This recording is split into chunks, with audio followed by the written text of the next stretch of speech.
Assalamualaikum warahmatullahi wabarakatuh. Saya mahasiswa dari Fakultas Ilmu Pendidikan Program Studi S1 Pendidikan Ekonomi Universitas Pancasakti Bekasi. Video ini dibuat guna untuk memenuhi tugas UTS semester genap mata kuliah Sistem Informasi Manajemen dengan dosen pengampu saya yaitu Ibu Cynthia Anissa Rahman Putri, SPD MPDE. Pada video kali ini saya akan menjelaskan materi mengenai perusahaan dan lingkungan. Pengertian perusahaan. Perusahaan adalah tempat terjadinya kegiatan produksi dan berkumpulnya semua faktor produksi. Setiap perusahaan ada yang terdaftar di pemerintah dan ada pula yang tidak. Bagi perusahaan yang terdaftar di pemerintah, mereka mempunyai badan usaha untuk perusahaannya. Badan usaha ini adalah status dari perusahaan tersebut yang terdaftar di pemerintah secara resmi. Selanjutnya yaitu lingkungan perusahaan. Yang pertama lingkungan demografis. Demografi adalah studi kependudukan manusia menyangkut ukuran, kepadatan, lokasi, usia, jenis kelamin, ras, lapangan kerja, dan data statistik lain. Lingkungan demografi menjadi minat utama perusahaan karena lingkungan demografis menyangkut masyarakat dan masyarakat membentuk pasar.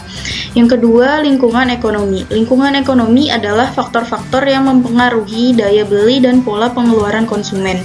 Suatu bangsa mempunyai tingkat dan distribusi pendapatan yang sangat beragam. Sejumlah negara mempunyai ekonomi subsisten, negara mengkonsumsi hasil pertanian dan industrinya sendiri. Negara-negara menawarkan peluang pasar yang kecil.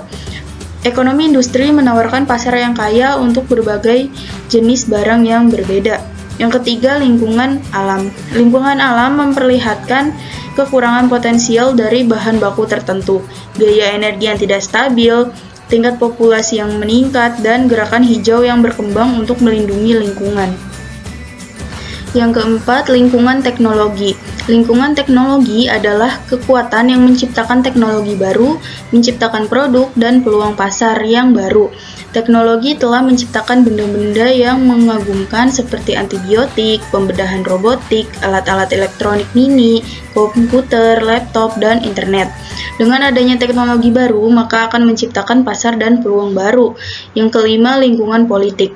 Keputusan pemasaran sangat dipengaruhi oleh perkembangan-perkembangan dalam lingkungan politik. Lingkungan politik terdiri dari hukum, badan pemerintah, dan kelompok LSM yang mempengaruhi atau membatasi berbagai organisasi dan individu di dalam masyarakat tertentu. Dan yang keenam adalah lingkungan budaya. Lingkungan budaya terdiri dari institusi dan kekuatan lain yang mempengaruhi nilai dasar, persepsi, selera, dan perilaku masyarakat. Manusia tumbuh dalam masyarakat tertentu yang membentuk keyakinan dan nilai dasarnya. Karakteristik budaya yang mempengaruhi pengambilan keputusan pemasaran adalah keteguhan pada nilai-nilai budaya dan perubahan dalam nilai budaya sekunder. Selanjutnya yaitu keunggulan kompetitif. Banyak cara untuk mencapai keunggulan kompetitif, diantaranya menyediakan barang dan jasa dengan harga murah, menyediakan barang dan jasa lebih baik daripada pesaing, dan memenuhi kebutuhan khusus suatu segmen pasar tertentu. Pada bidang komputer, keunggulan kompetitif mengacu pada penggunaan informasi untuk mendapatkan leverage di pasaran. Artinya perusahaan tidak selamanya mengandalkan pada sumber daya fisik, tetapi pada sumber daya konseptual yang unggul. Data dan informasi yang dapat digunakan sama baiknya. Beberapa perusahaan telah mendapatkan publikasi yang luas karena menggunakan informasi yang mencapai keunggulan kompetitif, di antaranya American Airlines dengan sistem pemesanan penerbangan Sabre, American Hospital Supply dengan jaringan EDI atau Electronic Data Interchange, dan McKesson Drug dengan sistem distribusinya yang disebut Economos.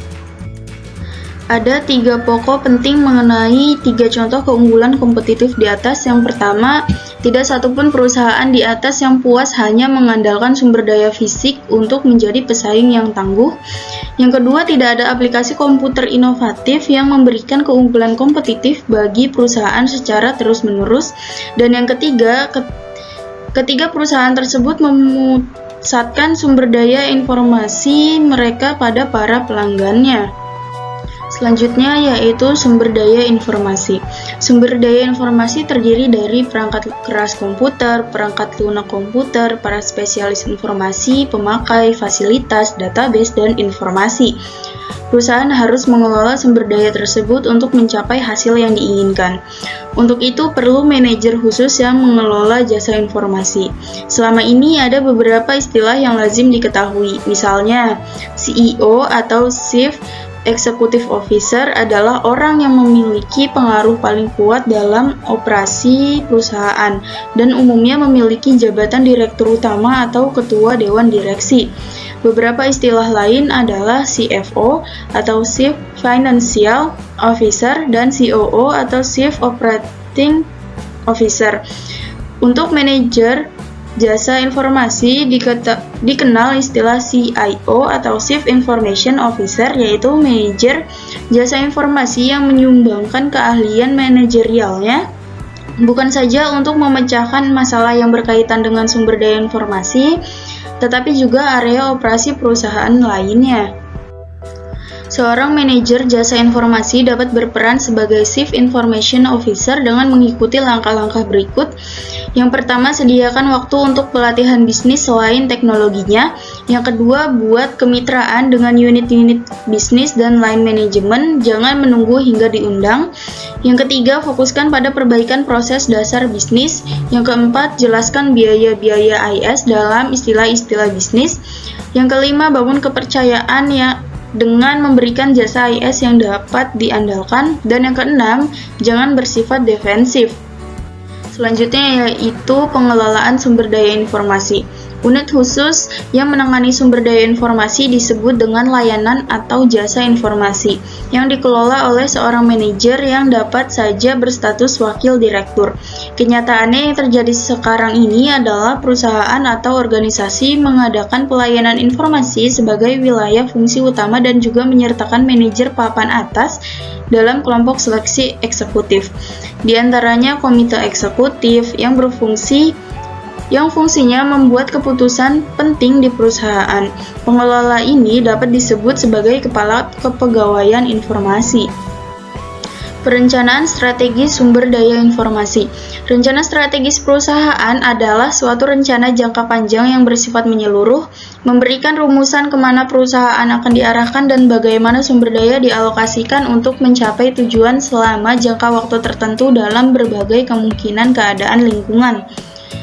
Yang pertama, manfaat dan peranan rencana strategis, yaitu menentukan batasan usaha atau bisnis, memilih fokus bidang usaha yang akan dikembangkan yang didasarkan pada semua lapisan manajemen. Yang kedua, memberikan arah perusahaan, menentukan batasan usaha dan arah perusahaan merupakan dua sisi dari satu mata uang yang sama yang mendasari atau dihasilkan. Kedua hal itu merupakan dasar penyusunan prioritas tindakan dan kebijakan perusahaan dalam menghadapi perubahan lingkungan. Yang ketiga, mengarahkan dan mengembangkan kultur perusahaan. Rencana strategis menunjang pengarahan dan pembentukan budaya perusahaan lewat proses interaksi, tawar-menawar, atau komunikasi timbal balik. Yang keempat, menjaga kebijakan yang taat asas dan sesuai. Yang kelima, menjaga fleksibilitas dan stabilitas operasi. Dan yang keenam, memudahkan penyusunan rencana kegiatan dan anggaran tahunan. Yang kedua, pendekatan atau metode penyusunan rencana strategis. Pendekatan ini dapat dikategorikan ke dalam dua kelompok berdasarkan lingkup dan titik bahasan di satu pihak dan penekanan pada proses atau hasil di lain pihak. Pada pengelompokan pertama, menurut Porter, terdapat pendekatan klasik berhadapan dengan pendekatan non-klasik. Kemudian, pada kelompok kedua terdapat pendekatan keperilakuan berhadapan dengan pendekatan administratif. Yang pertama, pendekatan klasik. Pendekatan klasik diperkenalkan oleh Porter untuk membedakan umum dengan pendekatannya sendiri. Dalam analisis lingkungan dimasukkan semua faktor lingkungan usaha, baik yang langsung maupun tidak langsung, sehingga bersifat global. Pendekatan ini relatif mudah karena dua hal: informasi yang disyaratkan bersifat global dan teknik yang digunakan sederhana. Yang kedua, pendekatan non-klasik. Pendekatan non-klasik atau pendekatan Porter ini menitik beratkan pada analisis posisi persaingan, sehingga hanya lingkungan langsung perusahaan yang relevan. Pendekatan ini mensyaratkan informasi yang cukup tentang pihak dalam lingkungan persaingan tersebut. Hasilnya spesifik tentang strategi perusahaan yang dipilih. Yang ketiga, pendekatan administratif. Fokus pendekatan ini adalah dokumen resmi rencana strategis yang memenuhi syarat yang berisi arah dan strategi perusahaan. Pendekatan ini kurang memperhatikan faktor komitmen dan berbagai tingkat dan bidang manajemen. Dan yang keempat, pendekatan keperilakuan. Bertentangan dengan pendekatan administratif, penekanan pendekatan ini adalah manfaat utama dari suatu rencana strategis, bukan pada hasil berupa dokumen resmi, melainkan pada komitmen, kesepakatan, tingkah laku yang dihasilkan dari proses penyusunan dokumen. Yang ketiga, konsep manajemen sumber daya informasi. Sumber daya informasi terdiri dari yang pertama, perangkat keras komputer. Adalah semua bahan fisik komputer dan dibedakan dengan data yang berada di dalamnya atau yang beroperasi di dalamnya, dan dibedakan dengan perangkat lunak atau software yang menyediakan instruksi untuk perangkat keras dalam menyelesaikan tugasnya. Yang kedua, perangkat lunak komputer adalah istilah umum untuk data yang diformat dan disimpan secara digital, termasuk program komputer, dokumentasinya, dan berbagai informasi yang bisa dibaca dan ditulis oleh komputer. Dengan kata lain, bagian sistem komputer yang tidak berwujud. Istilah ini menonjolkan perbedaan dengan perangkat keras komputer. Yang ketiga, para spesialis informasi adalah pegawai organisasi yang sepenuh waktu bertanggung jawab mengembangkan dan memelihara sistem berbasis komputer. Yang keempat, pemakai. Yang kelima, fasilitas adalah sarana dan prasarana atau wahana untuk melakukan atau mempermudah sesuatu. Yang keenam, database adalah kumpulan informasi yang disimpan di dalam komputer secara sistematik sehingga dapat diperiksa menggunakan suatu program komputer untuk memperoleh informasi dari basis data tersebut. Dan yang ketujuh, yaitu informasi adalah pengetahuan yang didapatkan dari pembelajaran, pengalaman, atau instruksi. Selanjutnya yaitu end user computing sebagai masalah strategis. Tingkat-tingkat kemampuan pemakai akhir dapat digolongkan sebagai berikut. Yang pertama, pemakai akhir tingkat menu atau menu level end user. Pada tingkat ini, pemakai hanya mampu berkomunikasi dengan perangkat lunak, jadi dengan menggunakan menu-menu yang ditampilkan oleh perangkat lunak berbasis Windows dan Mac. Yang kedua, pemakai akhir tingkat perintah atau command level end user. Pada tingkat ini, pemakai mampu menggunakan perangkat lunak, jadi yang lebih sekedar memilih menu dapat menggunakan bahasa perintah dari perangkat lunak untuk melaksanakan operasi aritmatika dan logika pada data. Yang ketiga, pemakai akhir atau end user programmer. Pada tingkat ini, pemakai mampu menggunakan bahasa-bahasa pemrograman.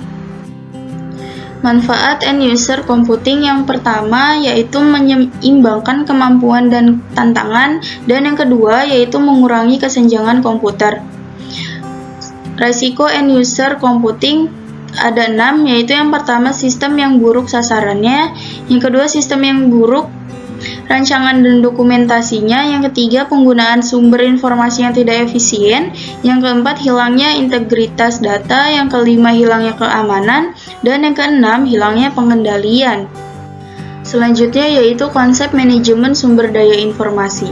Manajemen sumber daya informasi atau Information Resource Management atau IRM adalah aktivitas yang dijalankan manajer pada semua tingkat dalam perusahaan dengan tujuan mengidentifikasi, memperoleh, dan mengelola sumber daya informasi yang dibutuhkan untuk memenuhi keperluan pemakai.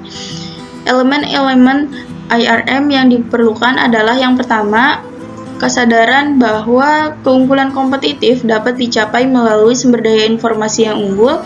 Yang kedua, kesadaran bahwa jasa informasi adalah suatu area fungsional utama. Yang ketiga, kesadaran bahwa CIO adalah eksekutif puncak. Yang keempat, perhatian pada sumber daya informasi perusahaan saat membuat perencanaan strategis dan rencana strategis formal untuk sumber daya informasi. Dan yang kelima, strategi untuk mendorong dan mengelola end user computing. Sekian penjelasan materi pada video kali ini, semoga bermanfaat. Wassalamualaikum warahmatullahi wabarakatuh.